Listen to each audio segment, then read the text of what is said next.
that he's a British national. So now this question has arisen amidst halfway through the election, as 4 phases have already gone by.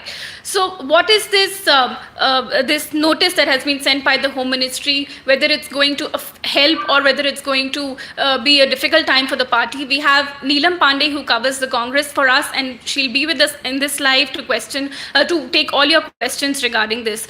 So to begin with, Neelam, I'll just first explain what this notice is all about. So Home Ministry basically received a complaint from Subramaniam Swamy, who is a BJP parliamentarian, saying that Rahul Gandhi is a British national. So the specifics in this complaint being that one company which is called Backops Limited, which is registered in the UK in 2003 with the address 51 Street Winchester, saying that Rahul Gandhi was one of the directors of this company, and since this company is registered in the UK, he's also a British national. It also says that the company's annual returns that were filed on October 10th, 2005 and October 31st, 2008, in this Rahul Gandhi's date of birth is mentioned as 19 June 1970, and he has declared himself a British citizen. So these are the details that the complaint has, and this has been forwarded to the Home Ministry. Following this, Home Ministry then sent this memo to Rahul Gandhi asking him to clarify his stance on and give a factual position of the citizenship. So now why this is important is because during elections he's contesting from UP, Amethi and Wayanad in Kerala. So if he has, say, a dual citizenship, then he is not an eligible candidate to carry out to stand in the elections in the first place. And since it has come in between these elections where four phases have already passed, then it becomes a very important issue. Correct. So Neelam, if you could tell us what is happening in the Congress, what are they saying and what is their stand? Well, to begin with, India doesn't offer dual citizenship, so one has to be only a citizen of India to contest elections. Congress clearly claims it has come out with the documents that you are talking about, which is there in the complaint, and they had that document which they have shown it to the media, as well as it's on social media. They have released it officially. It clearly mentions the Congress President Rahul Gandhi's nationality as Indian. Well, just a backgrounder that this is not the first time that BJP MP Subramaniam Swamy has raised this issue. In 2015 also it was raised. It was taken up by the Supreme Court. The Supreme Court had dismissed it. Well, there are three things that we need to look at as far as the citizenship aspect of this issue is concerned. Well, the Election Commission is supposed to scrutinize all the documents that are filed by a candidate when they are supposed to contest the election. So as far as Wayanad is concerned, and as well as Amethi, the two constituencies from where Congress President Rahul Gandhi is contesting, the Election Commission has cleared the documents, which means that they have looked at all the details, they have scrutinized it, and they have given it a go ahead. Second thing, as I said, that the Supreme Court has also dismissed it. And the third thing is that the documents that are available, which the Congress is showing to people and to the media, that clearly mention that he is an Indian citizen. Well, this question was posed to the General Secretary in charge of Uttar Pradesh East, Priyanka Gandhi Vadra, who is also the sister of Congress President Rahul Gandhi. Well, she said that this issue has deliberately come at the time when election is at its peak. 4 phases have gone by, 3 phases are left. It is a 7-phase elections. This shows that the BJP has no other issues to talk about, which is why it is resorting to these issues. And at the same time, she said that, he was born here in India, he was born and bred in India, he has lived his life in India. So she actually said, she used the word kya bakwas hai to the question that was posed by a journalist asking her for a reaction. As far as the official Congress reaction is concerned, senior Congress leader and spokesperson Randeep Singh Surjewala, he said that this is a non-issue. The BJP has no answers on black money, on agrarian distress, on unemployment, and which is why they are trying to change the narrative to the issue of, to make it a personality driven issue, to make it an issue about Congress President, about his personal life. And they obviously said that this shows that they are losing the elections. This is why they are resorting to this. But one of the issues that I would like to, you to probably comment on is that why has MHA now sent this memo when the Supreme Court has already dismissed it? Or is it actually a notice? What exactly is this?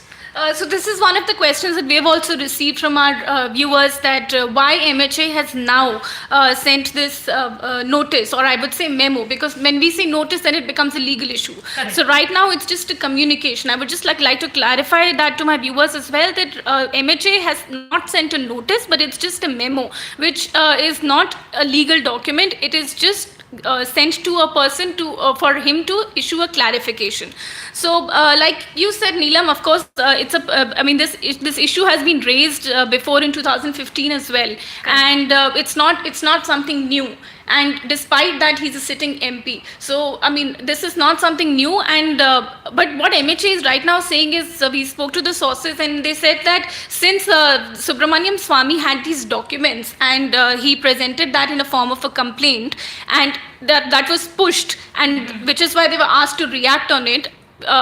Which is why they have sent it. I mean, they are not saying that they have sent it because it's. So this is a protocol Yeah. that they have to Exactly. follow, because this is a complaint by an MP Yeah. regarding another MP. They are just following that protocol. Yeah. They are not at all insinuating that he is or he is not a Indian citizen. Absolutely. Well, that is what it is. When they said that we have just issued it because we've asked for a clarification from him, which is why it's called a memo and not a notice. So we have some questions here. Hemant Kashyap is asking, if Rahul Gandhi ever a citizen of UK, will he be eligible to become a PM ever in future too? So like we had discussed earlier, that he can't stand for elections, Elections, yes. in case if he has a dual citizenship, Right. which obviously is, if it will be investigated into, both sides are presenting documents. Subramaniam Swamy Correct. has also given a dissolution application of this concerned company, Backops Limited, in which in 2009 it says that Rahul Gandhi was a British national.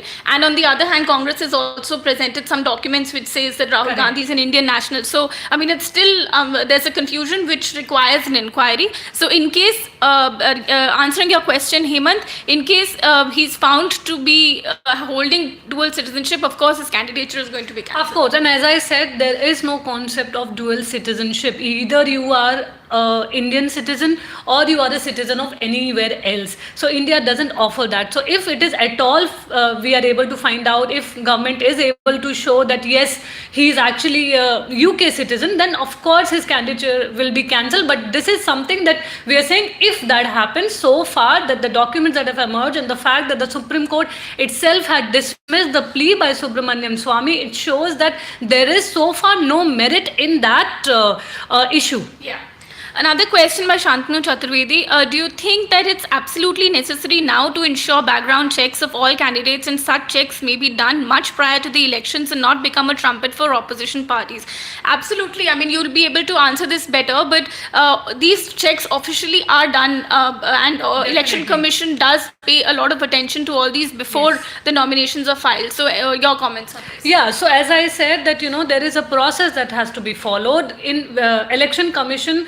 Once you file your nomination, then there is a particular period where they scrutinize your documents. If they find that there is anything that you have not declared, if there is anything which you have given wrongfully, then your candidature at that level itself can be cancelled. So definitely within the Indian system, this thing is already there, that when you are filing your nomination itself, the scrutiny will happen, and if there is anything wrong, of course anyone else also can point out that X, Y or Z, or in this case Rahul Gandhi has given incorrect information, his candidature should be cancelled. At that point itself, Election Commission can take decision, which is exactly what the opposition is saying, that right now when the nomination of Congress President Rahul Gandhi was accepted by the Wayanad constituency election officials and Amethi, why is this issue being raked up right now in the middle of the election? This, of course, they are saying is a non-issue. They're just trying to divert attention from the issues of unemployment, as I said. The other issue which the Congress has been trying to highlight in their election campaigning, well, as far as narrative is concerned, definitely this issue has become the talk point as far as social media is concerned, as far as media is concerned. Normal people are discussing it. So definitely it can put doubt amongst people whether he is a citizen or not. So as far as that is concerned, the opposition definitely is saying that this is something that should not have happened when the elections are already on. His candidature has been accepted. The BJP government, which is at the center and which is obviously which they are fighting against, they shouldn't have used their official machinery to take such action against the Congress president. Well, I believe 15 days time has been given to the Congress president to reply. So what can we expect there? How would it be? So that's the next question that we have, taking away from you, that what happens next in case Rahul Gandhi fails to reply within 15 days. So as I said, it's just a procedure, it's just a memo. So Home Ministry doesn't have any documents, or they have not conducted an inquiry at their level. It's just allegations made by Mr. Subramaniam Swamy, and they have just forwarded those allegations asking Rahul Gandhi to make his comments. So his lawyer, I'm assuming, will be responding to that, and in case if he fails to, or if his lawyer fails to respond within 15 days, the sources tell us that there'll be a reminder, and that too in 90% cases it doesn't happen. It's only if pressure is put from higher authorities that a response, a review will be sent, and he'll be asked to do it as soon as possible. Well, I believe Rajnath Singh has already given an official statement that this is not a political decision. This is something that they're doing in terms of protocol, and protocol is being followed. They're not going to take any action. I mean, just because someone has complained about it. So I guess this issue is going to be there as far as elections are concerned. There are 3 phases that are left. So this issue is definitely going to gain momentum, with the opposition obviously going to cry witch hunt as far as the Congress President Rahul Gandhi is concerned. So we can expect more such issues in the days to come, with election season still on.